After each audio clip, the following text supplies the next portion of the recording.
Ladies and gentlemen, welcome back to the ICEcast, and I'm excited to present my cousin, Reed Powell. How you doing? I'm doing good. How have you been, Ricky?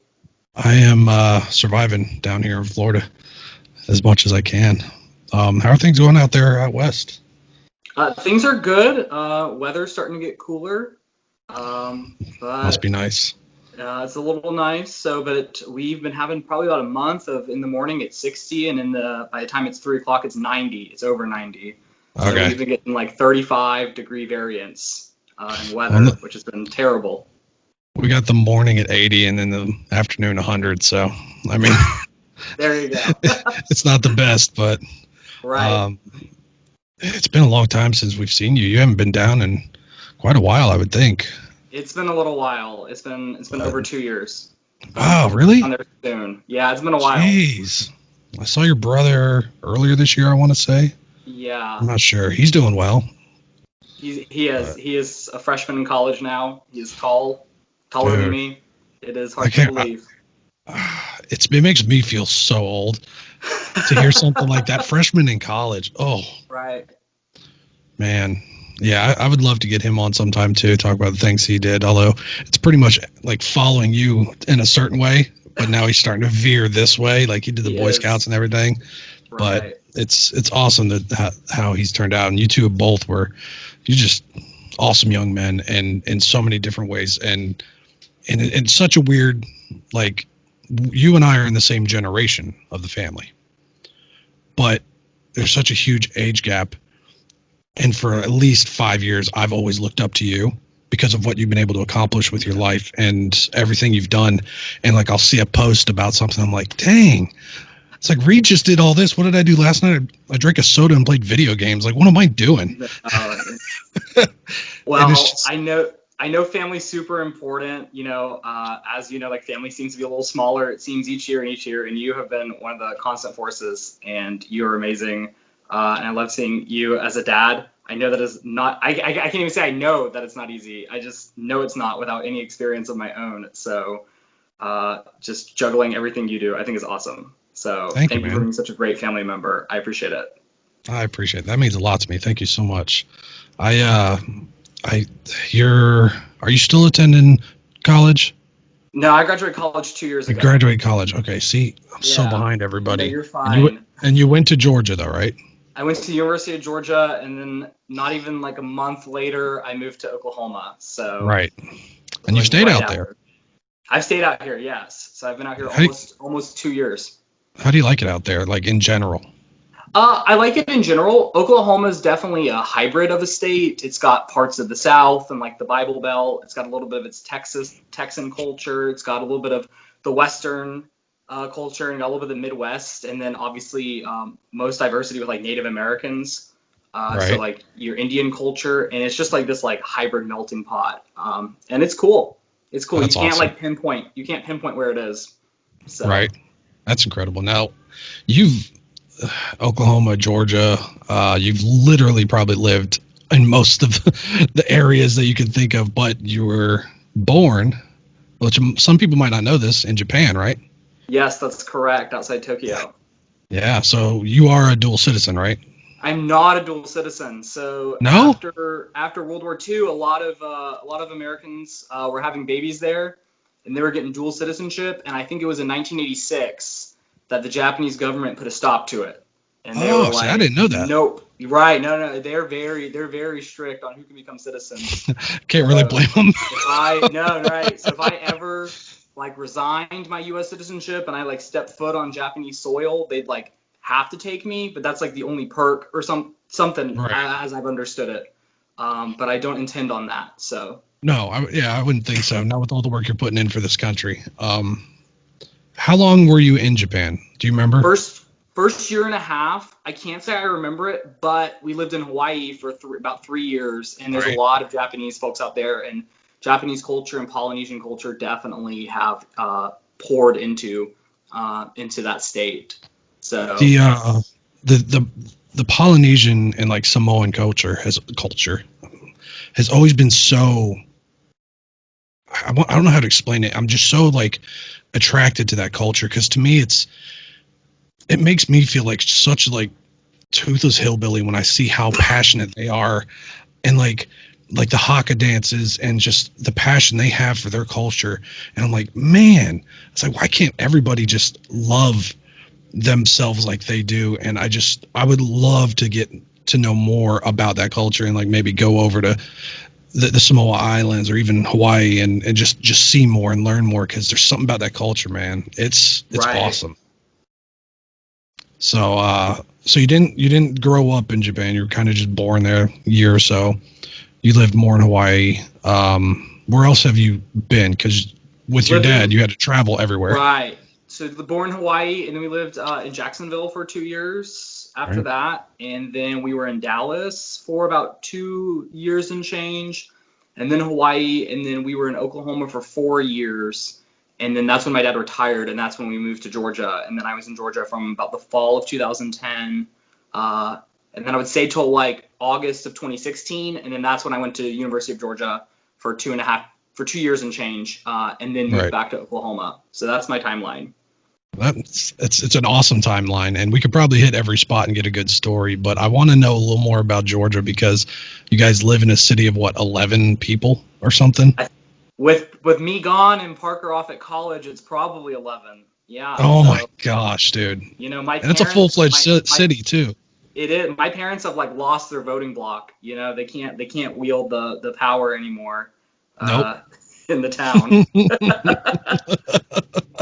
So that's had to have been an experience of growing up, because the age frame that you lived there, that was late teens probably. 13 was when I moved there. So okay, so middle teens. Right, yeah. So I was 13, and so I, was used to, Walmart being a few minutes away, or a Chick-fil-A.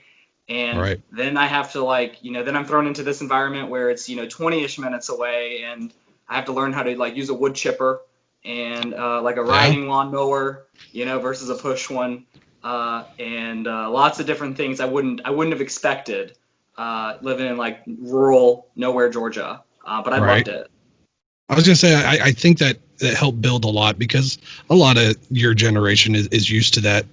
Everything's right there when I need it, in technology and everything. And so it's probably good for you to kind of get a little experience of, as Grandpa would probably say, you need that in your life, and be a man, call us a candy or something. But no, that's awesome. So you went out to Oklahoma, and what else was there? I have a handful of things written down here. But okay, no, that's later, because that got brought up to me. You went out to Oklahoma. What reason was there? There was a reason, right? I was just looking for a job, and I was having a hard time finding a job, upon graduation, and so I had reached out to someone who I had known from having lived in Oklahoma previously. And I was like, hey, do you know of anyone having job opportunities? And obviously I had a background in politics and government. So with the elections of 2018 having just happened, there were new people who had just been elected, and they were hiring their staff. And so I drove 16 hours with my mom for an interview that lasted about 5 minutes. And I was asked 6 questions, only one of which was, I think, relevant to the job. And then I got a call later that night, and turns out there was someone who had interviewed right before me. And my interviewer, he's a great guy. He's a state representative, and he's done really good work. But he was kind of tripping over his words a little bit and seemed a little, nervous. And so he called me that night, and it turns out he had interviewed someone right before me, and he had offered the job to them on the spot. And then as he was interviewing me, he realized that he made a mistake. There it is. He's like, so can you be out here in time for the legislative session to start? And I was like, yeah, no, I'll be here. So I got the job, drove right back home, and then a few days later packed up everything and then moved to Oklahoma. That's what I'm talking about. I've been here the last 2 years. That is incredible. So we'll dive into that big topic there. One of the biggest reasons I've been wanting to get you on for a while, and I know it's just recently I told you about it, but in the back of my head, it's I know who would be great to have on this, and that'd be Reed, because I told my mom this. I said, with Reed, I could probably just say, all right, you're going to be on my podcast, politics. and just sit back, and I know you could just go. And I'm like, all right, there's an hour. Cool. Talk to y'all later. Like, Right. And I know you have that in you. One of the biggest things that came up recently, and this is why I wanted to get you as soon as possible, because we know we have this upcoming election, and I just talked about this last night. So we're recording on the 18th of October. I talked last night with a buddy of mine who's a hardcore Democrat, and we discussed a lot of things. See, now I'm a registered Democrat, but there's a lot of Republican things that are said that I'm like, it makes more sense. And so for me, I sit dead in the middle on a lot of things. And so I knew I had to get your perspective, because I know you'd give me both sides of every story, good and bad. And I knew that. But the first thing I want to talk about, which is so relevant to what just recently happened, and you posted on your Facebook recently, and that was October 9th, 2018. You asked the Supreme Court question to Trump Jr. Yeah. And that was an incredible thing to pop up as what was going on with the Supreme Court and everything. So like, what's your reaction towards not just your question at that time, but like how he handled it, Jr. did? Right. So let me share something really funny about that. So Donald Trump Jr. spoke at the University of Georgia. He was doing a few campuses. And I feel like whenever you have a speaker come and speak, they always say, oh, I love this state or I love this place because X, Y, Z. And it's always something super generic. But Donald Trump Jr. said something very weird, and I think about this all the time. He said that he actually loves the University of Georgia and the Georgia Bulldogs, and he has loved them for a long time. And that sounded like something of like crowd pleasing or whatever. But turns out when Donald Trump Jr. was a kid, he wanted to go to Disney World. And he asked his dad to take him to Disney World, and his dad was too busy. And Donald Trump owned the New Jersey Generals, which Herschel Walker played for. And Donald Trump told Herschel Walker to take his son to Disney World. And so Herschel Walker had to take Donald Trump Jr. as like this, I think like a 10-year-old or something. I don't know how old Donald Jr. is, but as like a kid. And so Herschel Walker had to take Don Jr. to Disney World. And I completely believe that happened. I believe that Donald Trump would not take his son to Disney World. And I believe that Donald Trump would tell Herschel Walker to take him to Disney World. And so I'm sure that Donald Trump Jr. loves Herschel Walker and loves the University of Georgia. Yeah. So I have to share that. So Donald Trump Jr. came and spoke, and they asked questions, and obviously Donald Trump Jr. likes to throw a lot of bombs around and likes to, stir people up.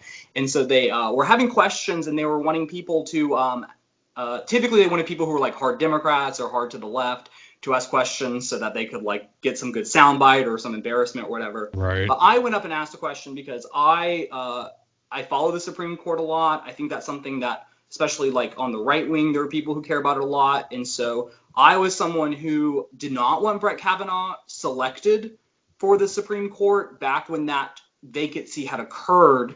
I didn't want Brett Kavanaugh. And then we saw how that went. That ended up being, one of the craziest times in American and political history, let alone the Supreme Court history. And so I wanted Amy Coney Barrett selected.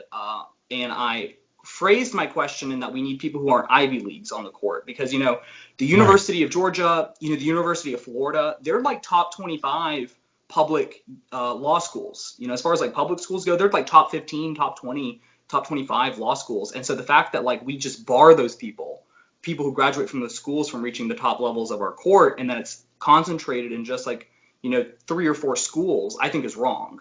And so I had asked the question because Amy Coney Barrett went to some like no-name school for undergrad and then went to Notre Dame for law school. So I had asked the question about like non-Ivy League people on the court. But I specifically wanted Amy Coney Barrett because that was the person I wanted. And so I had said that. And I kind of sat on this tape for like 2 years. And it was aired on the internet. And so I sat on it for about 2 years. And then when the announcement came out that it was going to be Amy Coney Barrett, that's when I had posted it. That's awesome. Yeah. So I think to people who are not in the loop on that, or to people who are on the left or the more Democratic side of things, Amy Coney Barrett wasn't this like surprise or something. It wasn't this like out of nowhere. Like she was someone who people have been talking about for a few years now. And so she is upheld specifically because of like her Catholic faith. That had drawn some attention during her initial confirmation hearing to a previous appointment. And then that's kind of what made her a celebrity. So that when this one happened, So that's to answer the question. It's so awesome.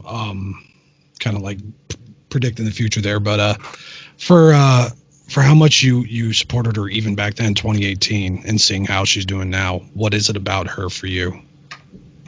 Well, I really like her. I think she's really good with her judicial philosophy. She's someone who's like, I'm here to interpret the law, regardless of what my personal opinions are. And that's something that's sometimes really hard to do. And I think that's kind of been like the characterization against her is like, oh, well, she's really Catholic or she's really conservative, and that would affect the way that she judges, which I think is wrong. I think that goes against the First Amendment. And she had ruled in a case on there was a bubble law that essentially told like pro-life activists like, hey, you can't like get up in people's faces and who are going to get an abortion or something. And she voted to uphold that in her ruling. Like, even though she was definitely against that, like probably personally, she's like, well, this is the law, this is how it's interpreted. And so I think she's just been very good in her writing. She was an academic, so she had just studied the law a lot, and she is a working mom of seven kids, 2 of which were adopted from Haiti. And just the fact that she's able to manage everything, and her husband's an attorney too, so it's not like he's just a complete stay-at-home dad either. And so she just seemed like someone who is amazing, and if confirmed, she'd be the first working mother to the Supreme Court ever. So yeah, she can handle 7 kids. She can handle the Supreme Court. I'll tell you that right now. Exactly. I have 1, and I co-parent, and I still have 9. So I'm just like, oh. Right. For me, it's like the time. Like I blink, and I swear she was 3 yesterday. Now she's 8, going on like 17, and I'm like, oh. As someone who's just observing from social media, it feels even worse to me seeing how much she's grown. Oh my gosh. So, yeah. So it's incredible. And she is 10 times smarter than I've ever been, and I love it. And it just literally my best friend. I could go on about her for hours too. Before we dive into more, I want to bring up this, if you're able to talk about it, because you seem very proud of this, and that's Stephanie Bice. Yes, thank you for the shout out. Yes. So we were texting just a few minutes ago, like right before we got on. I didn't say anything about the podcast, but so aside from doing my full-time job at the state capitol, I'm also a campaign consultant. That's how I label myself to the IRS, because I receive money, and so I have to run myself. I have to set up like an independent business. Whatever. Right. I don't have a name for my company, but I am an independent consultant. At this point, you put winner. Campaigns, right? So there you go. I have been working for State Senator Stephanie Bice, who I met from working at the Capitol, and in 2018 there was a huge Democratic wave across the country, and that happened to affect Oklahoma's one of our congressional districts, the one that's central Oklahoma, so just like Oklahoma City, and then some of the areas around it. And so a Democrat had won that seat. And so obviously that's something that was going to be a competitive seat where a lot of Republicans were going to try and step up and see if they could win it. And so there were 11 Republicans who ran, and we kind of got 2 of them to drop out for 2 different reasons. And then we got into a runoff, and we were drastically outspent. And so Senator Bice, she has been someone who I've really liked. She is a conservative, but I like to consider her having the trifecta. So she has the trifecta of non-conservative issues. So she's someone who modernized Oklahoma's liquor laws. So prior to Oklahoma was living in a prohibition era type of liquor laws. You couldn't buy liquor on Sunday. You couldn't have chilled beer in some of these stores. You couldn't sell So Stephanie was someone who her line is that she was Catholic, and she got to have wine every Sunday, and she wanted every Oklahoman to have that same opportunity as well. Wow. Is the line that she says. And she also did a lot of criminal justice reform. So there are hundreds of Oklahomans that are out of prison because of the efforts that she led. And then Oklahoma was 67th in the nation in teacher pay. It was terrible. Obviously that's an exaggeration, but she's the one who championed a lot of the teacher pay raises and funding of education. And so I think something with funding of education, specifically teacher pay, and modernizing alcohol laws and criminal justice reform, those aren't things that I think, a lot of right wingers who care a lot more about guns and abortion, those aren't the things that they think about all the time. But Stephanie's someone who's we should be able to hold our values of those, but then also do real work. Specifically with criminal justice reform, she says that, we need to lock up people who we're afraid of, not people who we're mad at. So ooh, that's a hell of a line. So she is someone who's very sensible, someone who is just willing to work with people, and she doesn't just author a bill or give a speech. She actually works and makes it become law. So she has just been such like a champion for these issues. And so we were drastically outspent in the runoff. Because we finished second place. So if you didn't get 50%, you had to go to a runoff. So we went to a runoff with someone who had a lot more money and a lot more momentum. And we worked our dangest butts off, to be kind, without trying to curse on here, which I would really want to. That's but okay. we worked really hard, and we ended up winning 53-47. So we in the last like 2 weeks, we had a lot of momentum shift our way with some scandals that have come out against our opponent, and just like us having a really good ground game and just having a really good message, and trying to be positive about what I feel like someone like Stephanie Bice. It's not a campaign where we have to go negative, because I think we have a lot of good that we can talk about. And so now we're in a runoff, now we're in the general election, and we got, as of taping this, 16 days to go. It's pretty close. So it's considered one of the, according to 538, which is considered the one of the best predictors for football games, for elections, for baseball games, like anything. They're really good predictors. They run the simulation 100 times, and we win 51, and they win 49. So it's 51-49, and so it's going to be it's a toss up for sure. So that's been keeping a lot of my time busy. But I like our chances, and I like our momentum and our energy. But yeah, so she's kind of been she's been about a year now, well over a year, but about a year really involved in it. So I'm really happy with the work that the team. I think aside from like one person, everyone else who's in the campaign office every day is under 35. It's all like really young people in their 20s, people in their early 30s. The campaign manager is like 33. Everyone's super young, and so there's a lot of young energy and a lot of support behind it, which is great. So.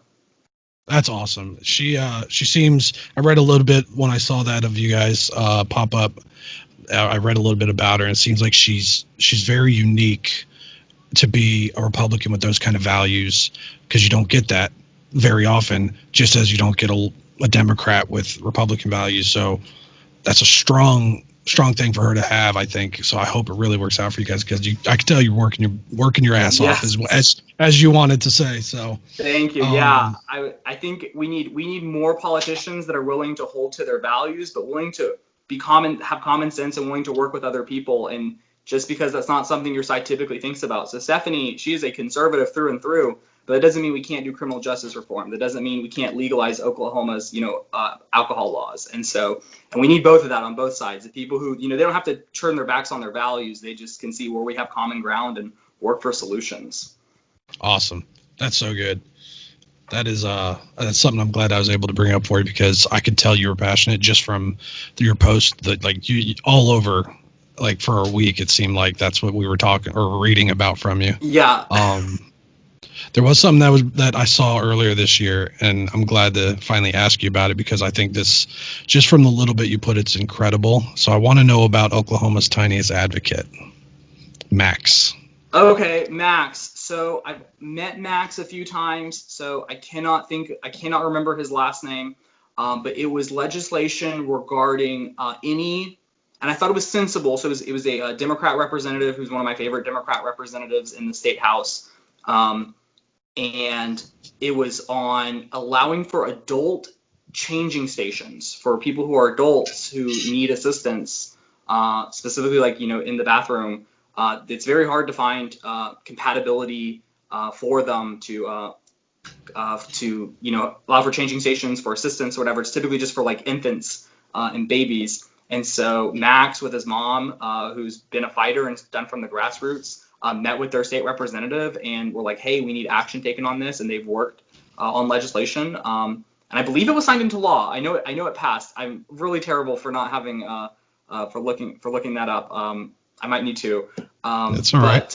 But yeah, and so it was to allow for new government buildings or renovated buildings that would require at least one changing station for adults, so that it was more inclusive. And I thought it was really good, and especially just to see young people, especially those with disabilities, not letting anything get them down and just wanting to make actual change through the legislative process is really mature and takes a lot of effort and patience, and working with a lot of different people. And it was amazing to see such a young person and their family be able to do something like that. That's awesome. See, when it just came down to you as a person in general, with how young you got started in interests in politics and government and stuff, and I always thought, man, at that age, I would never have even thought about what happens to us, and to see Max even younger probably, and just that's a special human being right there. Oh yeah. How long in general have you been? Would you say seriously interested in our government and just politics? Well, I would say since November of 2008. So I would say since probably about a few days before the election of 2008 was when I first started caring about it. And I've definitely gone through my phases of ups and downs at times, caring about it variously.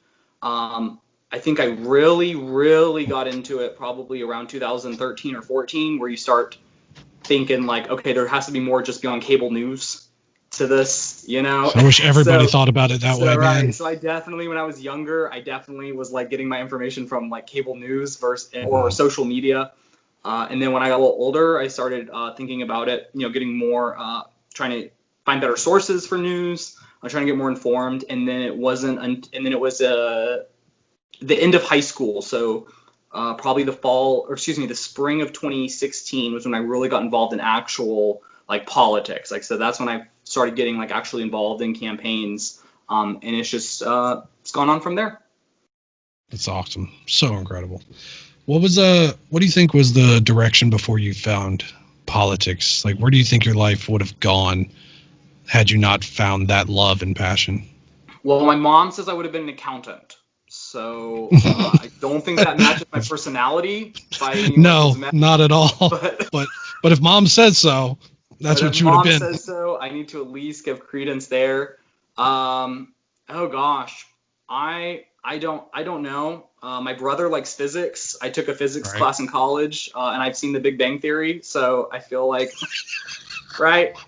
I feel like maybe there'd be some type of, yeah. So, gee, I don't know. That's a hard question. As bad as that is, that is a hard question to answer. Well, I mean, I look at it this way, to think that you probably didn't have that passion until you found something like politics, and that's when a passion kind of finally built. Whereas me, I grew up with a passion. I knew I was going to be a baseball player. I knew it. There was no other question. And then that just did not work out for me. So I was like, all right, I know what I'm going to do. I'm going to be a wrestler. I've watched wrestling my whole life. I went and I trained, and I did that for a year or so. And nope, that's just not what I did. So I kept having these passions come in. And then it wasn't until 8 years ago where my true passion was born. And I was like, I don't care what I do for work. My passion is making sure she grows up and changes this. So it's weird to, like, different things, because some people have that passion, some people find it late, and man, found it. You ran with it. Yeah, no, it's what made me a terrible football player. I played football for 1 year, and I was terrible at it, partially because I think a lot of people around me thought that they had the ability to play in college or to go pro. And I think I was the only person. I was like, I'm not going to kid myself here. You know, that's right. I was like, that's not going to happen. And so I guess that made me terrible at other things. Because I realized I was really good at one thing, and that's what I kind of put my effort towards. But I think, yeah.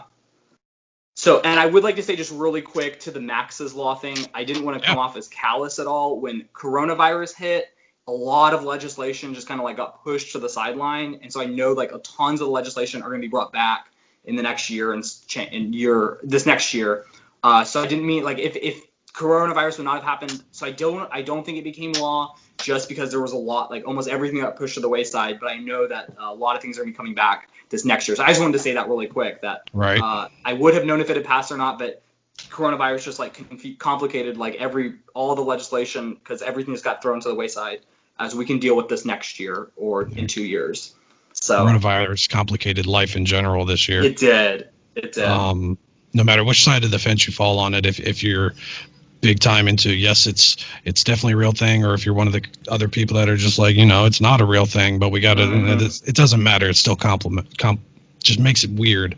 Right. For me, it was, okay, people are getting sick. The best way that they suggest to help is to wear a mask. All right, then screw it. I'll wear a mask. Mm-hmm. Now, I'm going to lead that into one of our conversations about our president and stuff like that. And because last night's conversation with my buddy was, boy, he can talk, but he's very knowledgeable and he's very passionate about Mm-hmm. what he feels. So he along with a lot of Democrats feel Trump didn't handle the situation well, and that he should have jumped in and, done more for saying, wear the masks and you have to do this and that and the other. And I asked him, I said, don't you think no matter what Trump did, they would have been all over him? Because think about it.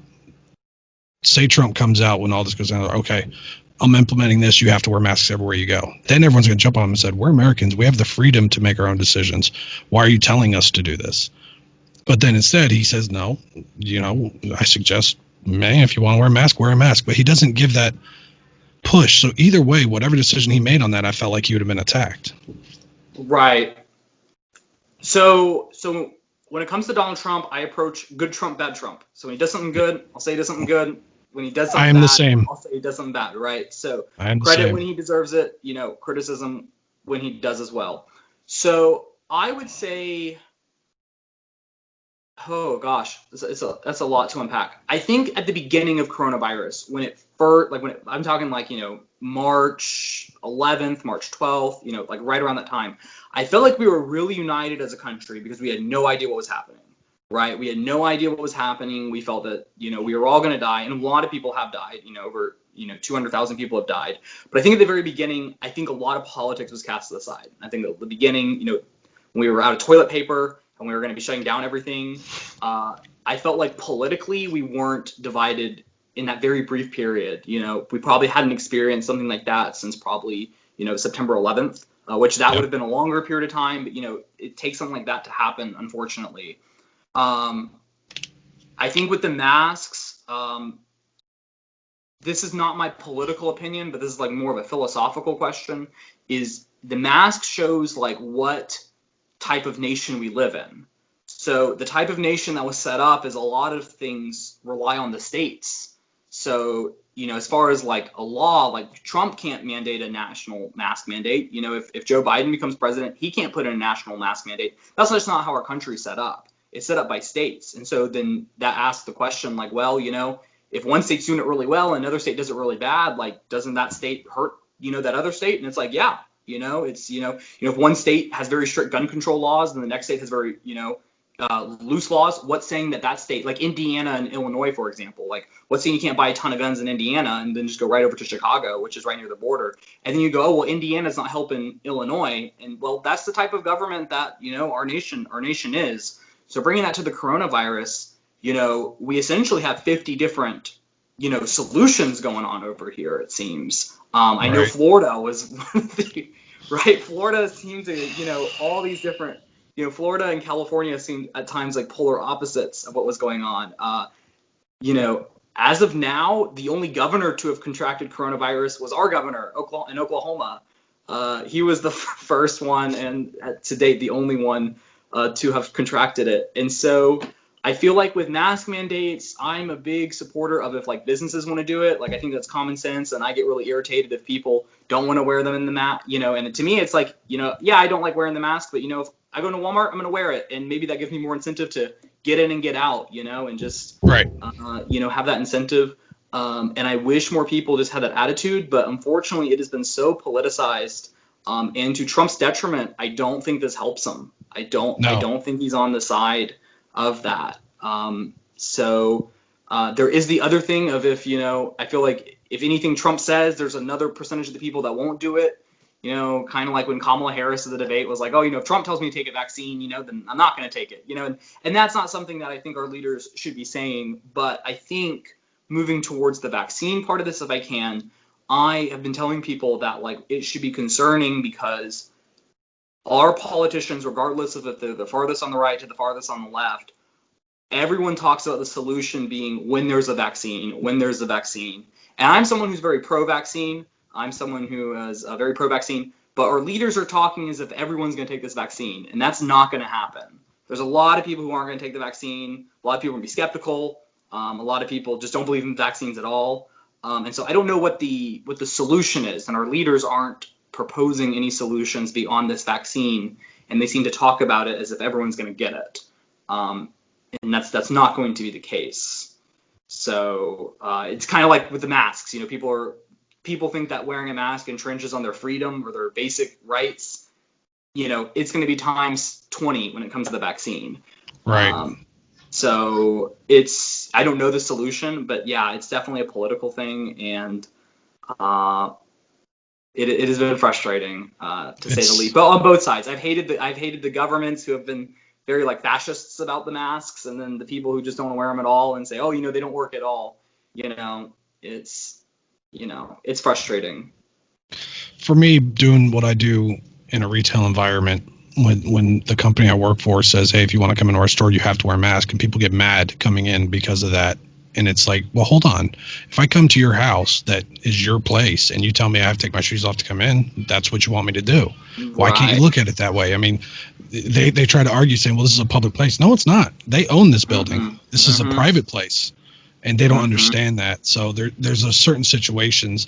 And then there's also like the other situation of like a restaurant where it's like, you have to wear a mask coming in. But when you sit down around everybody, sure, go ahead, take it off. And I'm like, all right, well, if you're in my pool, you can go in that corner to pee. Right. You know? I was saying this yesterday about like with airplanes. You know, it's like, oh, you got to social distance in line and social distance in the airport, but then we're all going to get into this, you know, metal tube all, you know, compressed together. And it's like, yeah, so it's weird. It's nuanced. Yeah. And a lot of people saying, you know, well, after November, it'll disappear and this, that, and I was like, no, after November, it'll still be here, but you won't hear about it because the news won't cover it. It won't be as relevant to what's going on. It's still going to be around. Right. But so one of the things I talked with my buddy about that he was curious about with me being a registered Democrat, but I told him there's more than 90% chance I'm voting for Trump this coming election. And he asked me why. And I said, for me, I'm so naive on politics that it comes down to just a personal gut feeling. And so for me, I look at the past 4 years, what has Trump done that's affected me in a negative way? Absolutely nothing. There's nothing he's done since being in office that has affected me negatively. But then I look at, and I know it's all perception and news, but I look at like these things coming out about Biden and the past racist things he said, and just and for me, it's the videos of how he's handled women and children. And I can't fathom thinking about putting a vote for that man. And I know that could be complete just perception on it and how it's presented to me. But that's what's now pushed me to that decision. So that's why he wanted to know why I'm voting for Trump. And then, so it's like, granted, no matter what, each side is going to eat at each other. But I wish more people would get to this point where it's like, for me, I'm going to vote for Trump.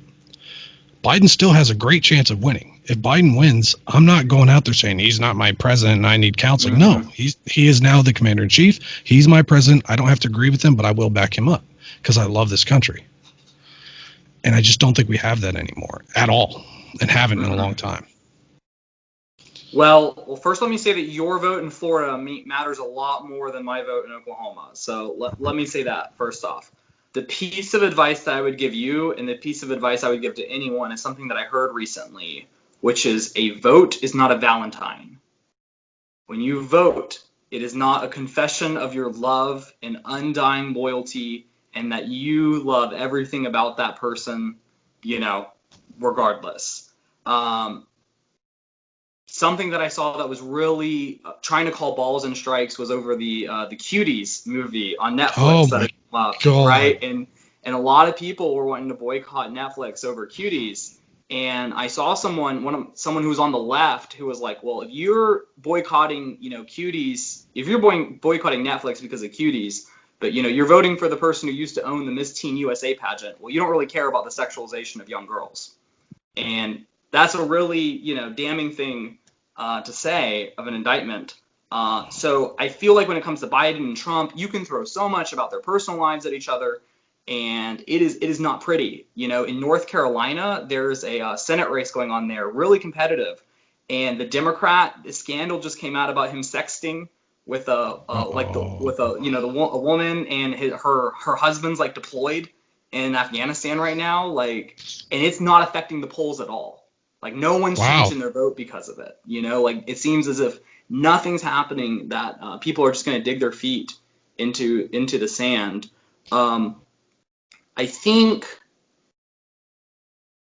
what sometimes happens is we don't see politics from other people's perspectives, and I think that's important. Is to so you go from my perspective. Trump has helped me in X, Y, and Z, but then you look at someone who might be someone who has immigrant family members, or someone who on the border, and they're upset with how the Trump immigration policy has gone.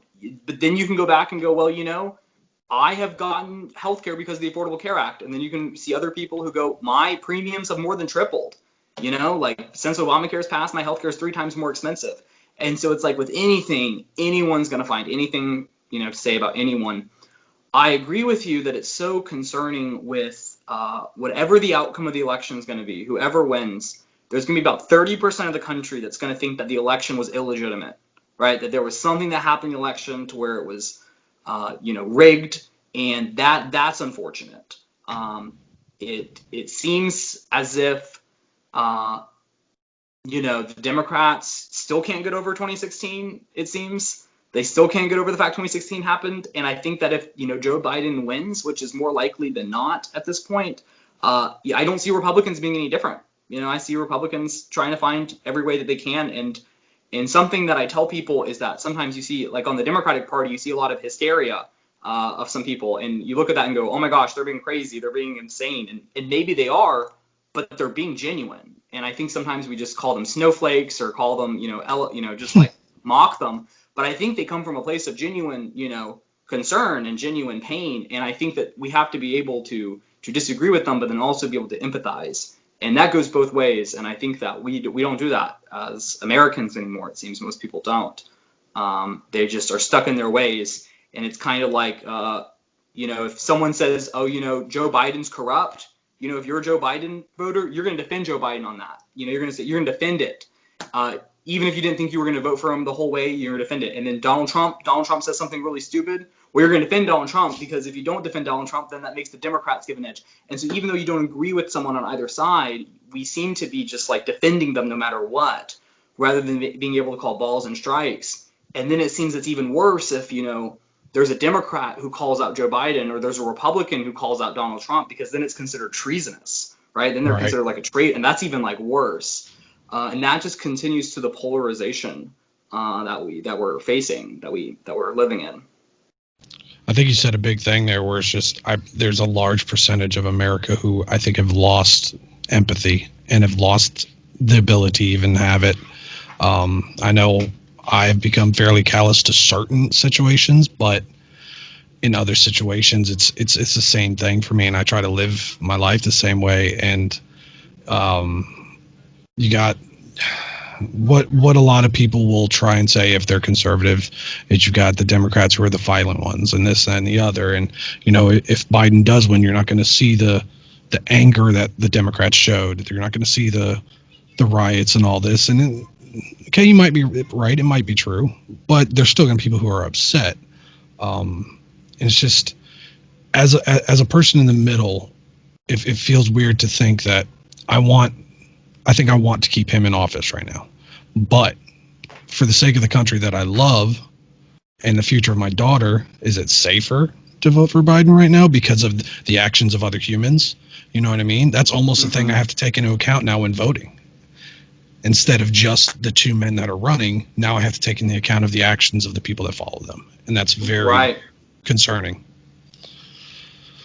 Oh, so with your knowledge, what is there a way that you could possibly say a good reason for each one? Like maybe something that, pure stories aside and just what they could do for our country, what's a reason do you think, at least like with Trump, we all know he's not a politician, he's a businessman that needs to delete Twitter because he's an idiot when he's on Twitter, but what could you do for the country, do you think, especially because I'm going to go off racks here again because I brought this up to my buddy 4 years ago.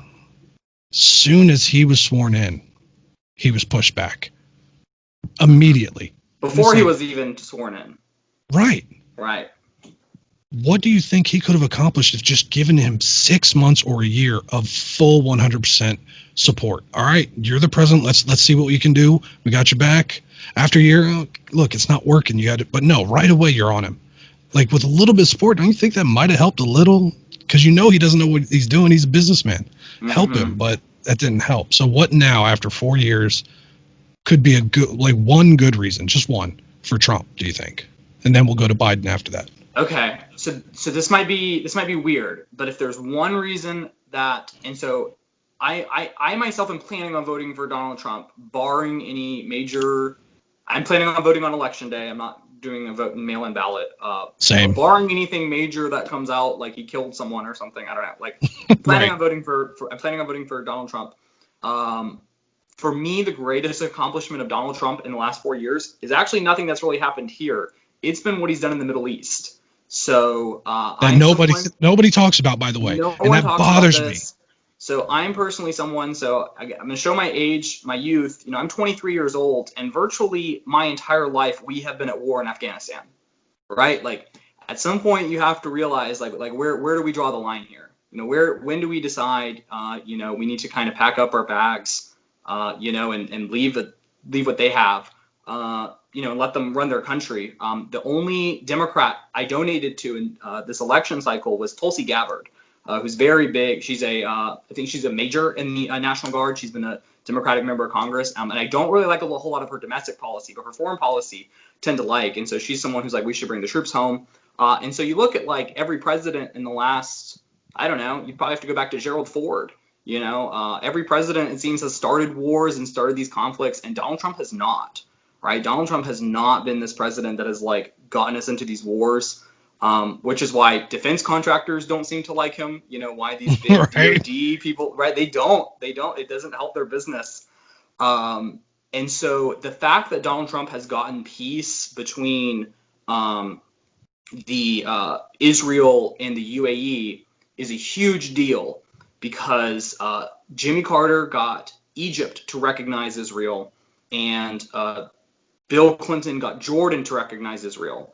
And so since like 1994, like no president has been able to get anything done with that.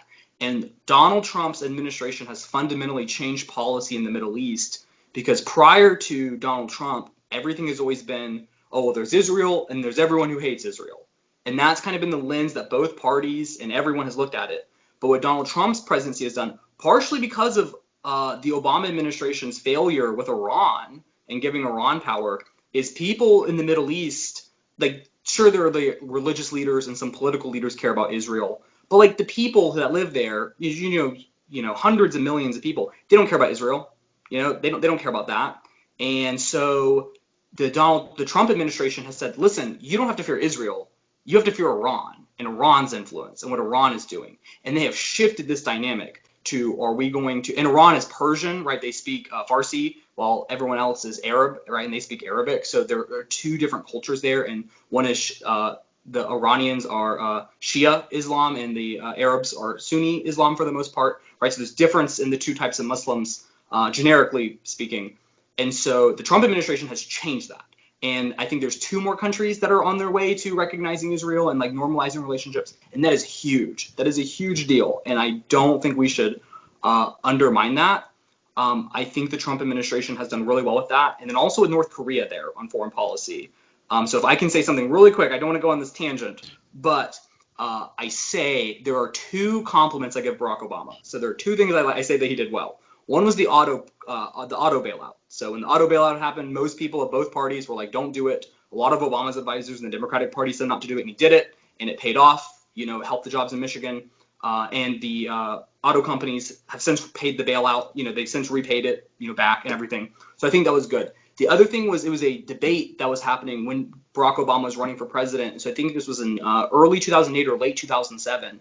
And they asked the question of, would you be willing to sit down, if you were president, would you sit down with the leaders of Iran, North Korea, Venezuela, and Cuba? And the only person to raise their hand was Barack Obama. So Joe Biden was on that stage. Hillary Clinton was on that stage. There's a lot of people on that stage. John Edwards, who was previously the 2004 vice presidential nominee, right? A lot of people were on that stage, and they all said no. and Barack Obama was the only one to say yes. And because of what Obama did with that foreign policy, there's a lot of it I disagree with, but he made it okay to talk to people, right? Like we had not talked to Cuba since the 50s, right? And where did that get us? Nowhere. And so it's because Barack Obama said, hey, we have to be willing to talk to people we don't like. That's why you see Donald Trump being able to make things with the Taliban, even, make things with North Korea, is because of these destigmatizing people who we don't like. Doesn't mean we shouldn't talk to them, because we don't get anywhere. So I think that Donald Trump's accomplishment there has been really good, and I believe that voting for what Joe Biden's administration would do is we go a lot back to the normalcy beforehand and what the status quo has been, and not really make any strides there, is what I would assume. Okay. Something you mentioned with that, and it kind of it makes me think, because you go to how a lot of Americans felt and a lot of politicians felt with, we have to fear the Middle East. We have to fear North Korea because they could attack any time. So what did Trump do? He's like, all right, I'll be back in a little bit. He goes and he shakes North Korea's hand. He goes and he takes care of the Middle East. It's like, all right, we're cool. And he comes back and they're like, why would he do that? Now he's in bed with them. And I'm like, what do you want from the dude? Like, you literally asked him to do this. He did it. And now you're mad at him? Like, oh, so that bothered me. And I hate that nobody talked about the Middle East. I thank you so much for bringing that up, because that was huge move. Right. And just swept under the rug is like, meh, he did something. So we can talk about like how good Trump might have done with the economy. And granted, coronavirus has, affected that a lot. But like a lot of the things that you want to praise Donald Trump for are all very like short-term things that, a different administration, a different Senate or House, that can fluctuate. The Middle East thing is like a much more lasting, and foreign policy-wise, a lot more getting NATO to pay their fair share of money, because the United States was flipping the bill. Just getting things like that are much more long-term, substantive solutions that I think are good. I think the NATO move is just shows how good of a businessman he is. That's all that was. No politics at all. That was a business decision, and he took care of it. All right, so let's switch it and say, okay, we're going to have Biden. What could he do? And then if he wins this next 4 years, what's one thing he could do that we could say that's good to look forward to? So it's got to be something. It's got to be something, right? And I have something, but I don't want this to be interpreted as like me giving something less to Joe Biden, because I would mean this. Is the first presidential debate was such a disaster, right? It was bad. And I have only made one comment when I was watching the debate, since the debate, and I will continue. I'll tell my grandkids, whatever. I only have one comment from that debate, and it's that Joe Biden won that debate. And the reason that he won was, regardless of anyone's politics, regardless of what anyone thinks about policy, Americans are just tired. They're just exhausted, period, end of sentence. They're just done, it seems. And so Donald Trump is someone who has been great for media ratings, right? And he's been great for social media, but I think a lot of people are tired. I think a lot of people are exhausted.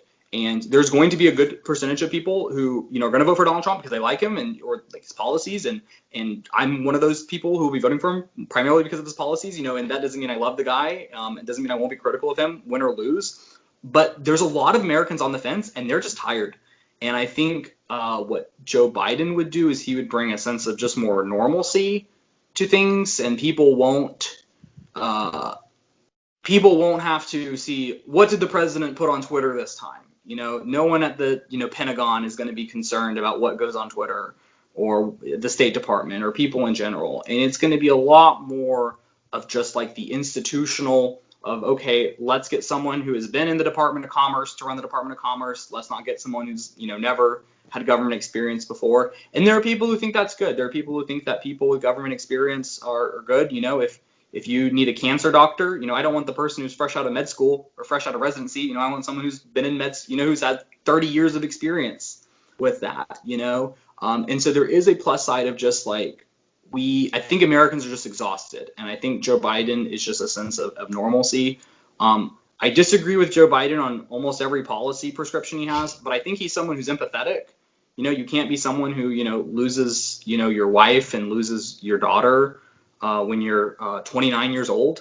I think he was either 29 or he had just turned 30, like within like a week or two of turning 30. You know, you can't go through that. And then both your sons injured, and then another son having, you know, died of cancer, Bo, who had fought in Afghanistan and, you know, was Attorney General of Delaware. And I'm not going to say anything about Hunter Biden because that seems to be a very weird thing. But I think Joe Biden is someone who empathizes with people. And I don't think Donald Trump really has had that ability as a, you know, New York billionaire celebrity who kind of gets what he wants. I don't think that doesn't mean he doesn't care about people, but I don't think, you know, I think he does what he does because he genuinely wants to. But I don't think he has that same ability as Joe Biden. And I think people would feel a little bit more sense of calmness or stability, and there won't be a boat rocking. Okay. And so I would say that doesn't mean, and I just don't think there'll be anything transformational about him. I think he's just very cookie cutter, you know, what you'd expect. And I think you know what you're getting. I don't know. This would apply to both of them. I don't know if either one of them would serve out their full term. Donald Trump is the oldest president we've ever had. And he's one of the most unhealthy presidents we've ever had. He's the second fattest. You're talking about cheeseburgers and Diet Coke in the morning for breakfast isn't good? Like 11 Diet Cokes a day. Yeah. You know, and a lot of red meat. And so, like, I question his health a lot, coronavirus aside. And then, you know, Joe Biden does not seem to be there mentally a whole lot. No, and so it's scary. So I'm someone who said that, like, you know, if Joe Biden were to come on and make a promise to me, I would believe him. I just don't know if he's gonna be president for 4 years. You know, I don't know if he's gonna know what else is going on. And so you have to take that into account of what are their administration, who are their vice presidents, and then what are their administrations going to be. You know, who are you going to put at the Department of Defense? Who are you going to put at the Department of State? And so typically in times of war, or I guess this is a time, there's going to be people who want to just keep it, you know, stability. We don't need to shake up with that. But I think that if there are people thinking that way who are voting for Biden, I think Biden will just put a lot of the same Obama people back in. I know that's what has been talked about, or people who are like the Deputy Secretary of Defense would become the Secretary of Defense, you know, so a lot of people who knew what they were doing, but it would be shakeup. It would be a lot of shakeup happening. And so there are people who are like, you know, during this time of crisis, we don't need that. But that's what I would say is Joe Biden would have, I mean, he would put competent people in positions, but they would be people of, you know, the Democratic ideology. So trying to be as like straight shooter as I can there. That would probably be what it is. Okay. Say Biden wins, you know, he's going to want to change a lot within the government. How long do you think it would be before you actually see what he can do as president? Because he's going to spend that almost first year, what he thinks is cleaning up what Trump did. You know what I mean? So how long would it take? Do you think it's okay? Now it's time to be president. So there's definitely going to be the first 100 days. That's always how we measure a president, is what do they do in their first 100 days. I think we'll determine if Joe Biden is president, the Democrats will have control of the Senate. Most likely, even if it's 50-50, the vice president's the tiebreaker. And that would be a Democrat. So it looks like best case scenario, Republicans have 50-51 votes, it seems. So assuming Joe Biden's president, I would make the assumption that the Democrats narrowly win the Senate. So assuming he has the Senate and the House and the presidency, the first thing is going to be a coronavirus relief bill. We need another one of those stimulus packages that seems to be held up, you know, because of politics. And so they're going to push that through. So I think what is going to be like the economic boost right there. I definitely think the first 100 days and the first 6 months to be able to measure someone. It's weird because, you know, it seems like everything else is on the sideways. So, you know, the Biden administration would do a lot of things different as far as like immigration policy goes, or environmental policy. But it's just like, how do you prioritize that? Like, can we do both at the same time, or can we only focus on COVID? And that, I don't know how they're going to approach that. Right. It'd be interesting to see. But I think definitely if he's president, I think the first 100 days to see what kind of legislation, because that's where the legislation, we'll see what comes out there. Because he's going to have to need Congress for like spending money. But then as far as just like general governance, you know, probably about a year. Assuming coronavirus ends in about a year or so, which is scary to think about, but like say it goes on for another year or so, which, you know, likely than not, there's going to be a lot of battles politically over spending. So we had this happen, you know, about 10 years ago, you know, sequestration with the Republicans of just like, you know, we have a debt of this much and we had the recession, and there's going to be a lot of battles over how much money we should spend in comparison to our debt because we need to stimulate the economy. but we are, spending money we don't have. And so for the long term, solutions, what do we do? And those are going to be battles that are going to be fought with Congress and the presidency, mostly within Congress itself. But I think general competency a year or so, because then you'll have the 2022 midterms, and that's a reflection on how the president did. And so we'll see what happens there. So right. So I probably I'd say about a year or so as far as like general governance. But we'll have to see in the first 100 days as far as like legislation goes, especially if they have control. It's kind of like with Trump. Trump had control of all of the House and the Senate. His first 2 years as president, and so it's like you do what you need to do. It's not like the Democrats are stopping you, and it'll probably be a similar thing if Joe Biden's president. That if he has the House and Senate, they'll have control. And if they don't fix it, then in 2022, 2 years in, then the American people will make a decision on that. Yep. Do you think stopping the talks on the stimulus check hurt Trump? Yes, I think it does, because the Republicans have agreed to it. My favorite Democratic congressman, his name is Ro Khanna. He is from Silicon Valley, but he is someone who is very much willing to compromise, very much willing to do things, and he wants to agree to it, because I think Nancy Pelosi realizes that like the stimulus bill only helps Trump, right? Like and Nancy Pelosi doesn't have anything to lose, because it looks like the Democrats are going to keep the House. Most likely, 99 out of 100 scenarios they're going to keep the House, so it doesn't hurt her, and it just hurts Trump, and it's frustrating. It's frustrating because it's politics, and it's going to hurt Trump. And I think Trump, was like, hey, I think he tweeted of like, if you just give $1,200, another round of stimulus checks, and it was just that, there was nothing else attached, like I'll sign that bill today. But politicians are bought by interest groups, and have competing interests, and so right. It doesn't happen. So it does hurt Trump. That sucks. Even though it's kind of his hands are tied, that's Congress right. side. He can't. But yeah, that's in Nancy Pelosi's court. I can't stand that woman. I know that's just her name in general brings up a lot of what they would say triggering things, because you're either behind her or completely against her. There is no middle ground with her, I don't think. Right. Nancy Pelosi's more polarized, more unpopular than Donald Trump. She is, and Nancy Pelosi is someone who is, and I want to mean this as both a compliment and an insult. She's ruthless. So like when she had to get the votes for Obamacare, she told her caucus, hey, if you don't give the votes, we're not going to help you. We're not going to give you money for your reelection. We're not going to stick by you if you don't stick with us on these votes. So she's someone who's very efficient in passing legislation when she needs. Like she's very efficient in keeping her people in line. And so that's a ruthless thing. So I mean, hey, I'm running a congressional race, with Stephanie Bice, and we're trying to get, Kendra Horn is who we're running against. She's received over $3 million from the Democratic leader group that like Nancy Pelosi is responsible for. And so, wow. So running against someone who goes, I stand up to Nancy Pelosi. She votes with Nancy Pelosi 90% of the time. So then she's like, I stand against her on this, I'll stand up to Nancy Pelosi. And it's like, if you're standing up to Nancy Pelosi, she would not be giving you $3 million to say you're right. You are with her or you are against her. And she's a political machine, like both compliments the Democrats and insults the Republicans. Like she's a competent person. She knows what she's doing. And she'll try to get what she wants, and she'll do that by any means necessary. So it's a scary thing. It's just for someone who is naive like me, just seeing her like say something about, like just the whole scandal that came out, and it was big for me because I'm very naive and I rely on certain things. It's like, well, we need to be careful. We need to close down things, but I'm gonna go do my hair real quick. It's like, hold on, wait a minute. And then you try to put it on them. Don't put it on them. Take responsibility.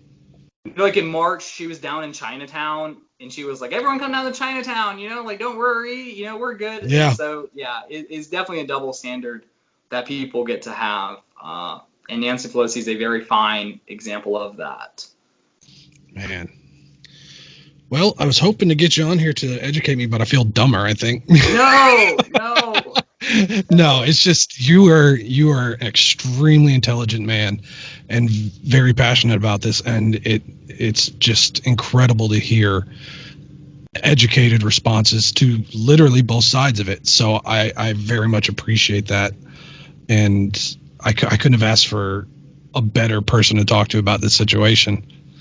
You got anything else going on anything interesting outside of these politics? Last thing I'll say about politics, if I can really quick. Okay, yeah. I primarily do things on a state legislator, so I work through a lot of things with state politics, working in the state house. I think coronavirus has shown people the importance of who your mayor is and who your city council members are. And so I hope people are paying attention to that. And so I think that people realize like it is important who your governor is. It is important who your state representative, state senator is. So it is important to, research that and know ahead of time. Because I think coronavirus has shown people how much of an impact it has. Who the president is and who Congress is has relatively little effect on your life in comparison to who your city council member is and who your state representative is. Because in state legislators, they pass a lot of stuff, and most people don't see it go over, don't see it too much. Correct. And so people are paying more attention now. And so I think that's important, and I think that's good. So I just want to end on that note. I love it. I do some national politics, but I've been primarily in state politics the last 2 years. So looking that stuff up, I know Florida has a lot of state questions on the ballot. So like looking up kind of those ahead of time is a little important. State questions are a little complicated. I say they're complicated in that like they supersede law. So once you do the state question, it goes into the Constitution. So I know a few years ago in Florida, y'all voted for a bullet train that was to be between cities. And then it was once people found out it cost billions and billions of dollars, they had to do a whole nother state question in order to stop that. So it's much easier to pass. So you have to look at things and go, is this better as a bill that you can repeal if it doesn't work? Or you have to do a state question where you have to get like the whole state to vote. So one of the ballots, one of the state questions in Florida is to have a vote twice. All state questions would have to be voted on twice just to go like, are you sure you want to do this? Are you sure? Which seems like a little filling silly. out a questionnaire online. Right. It's like, are you sure? So definitely looking at those are important. So I will say one last. Oh, go ahead. Didn't mean to interrupt you. Bringing up what we deal with down here with DeSantis. What he did with coronavirus, I think he dropped the ball hard. The way he handled it, it affected us worse than all the other states, and it really sucked. But there's one thing that he brought up, and I honestly don't even know if he has the power to do this, but he made a statement as he gathered with all the county sheriffs during this unfortunate event that's been going on in the country. And he said to the counties of Florida, he said, if you defund your police station, we will defund your city. You will not get help from me. And while that's a big thing to say, and he might not even have that control, I agreed with that because defunding was not something I agreed with at all.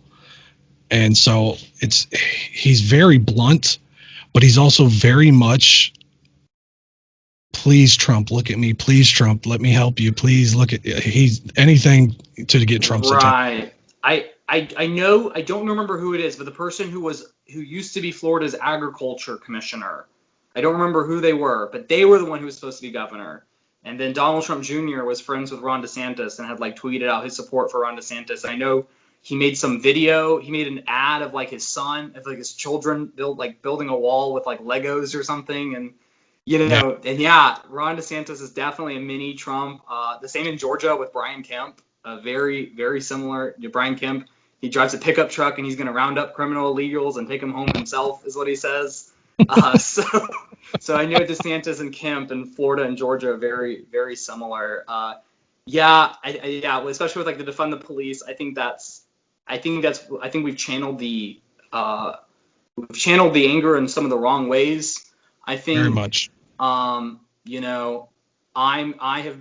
told a lot of people one-on-one, we could talk about that for hours in itself, but I tell people the biggest thing is probably, for my solution, my proposal for that, for a lot of things with criminal justice reform, is a lot of it's we have some bad police officers, and most police officers aren't bad, and we need to, not say that it's ACAB, that's the saying that people say, and we shouldn't be saying that, and we shouldn't be attacking all police officers, but there are some bad police officers, and they typically get to go from, police department to police department without a record following them. And so sometimes if you're protesting like your police department or your city or even your county, that's not effective enough. And so I would prefer it on a state level.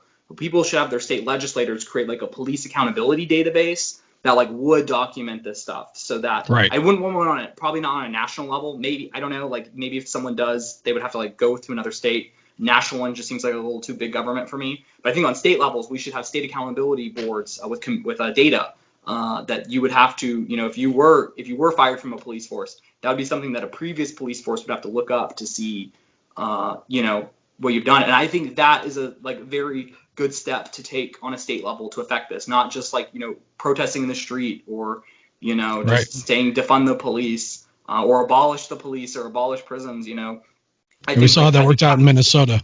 Right, exactly. And so I think having a police accountability, specifically, I think with a database to, because if there are good police officers, let's keep those good police officers. And let's not have a culture. I know in Norman, a little south of Oklahoma City, where the University of Oklahoma is, there's a number of police officers that have retired or transferred because the city council has been hostile and the mayor's been hostile to the police department. Wow. And so there's been a number. And so they're losing their good ones too. And so we need to find ways to, get the bad ones out and keep the good ones in. And so we can have general trust in our police, because it's not an easy job to be a police officer.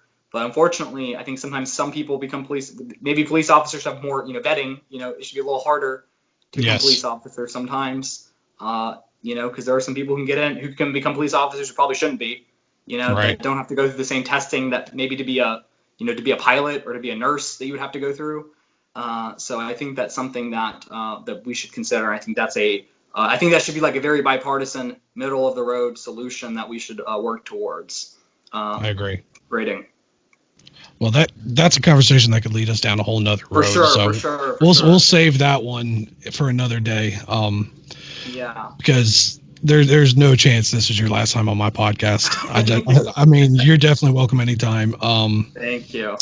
Not many views. You're going to reach anywhere between 20 to 100. So hopefully it reaches out to some people. I'll definitely share. Oh yeah, I hope you do. Anyone out there in OKC, I hope you guys are out there supporting Stephanie, and because it seems like you guys. I mean, for me, we're family, and to see how passionate you are about her, I mean, she's an awesome individual. So down here in Florida, you got our support, Steph. So, cuz I love you, I appreciate everything you do. I look up to you, and I hope that everything goes well for you. And if there's anything else you want to say, here's your floor. No, Ricky, I just want to thank you, and you are so amazing, and I'm looking forward to seeing you soon. And just thank you for finding a passion through this. And it seems like a really great outlet that you're doing. And it seems like anyone can create a podcast nowadays, but few seem to be able to do it well. So I applaud you for being able to have a good one. Thank you. Being on. Anytime, cuz. All right, I'll talk to you later. All right, sounds good.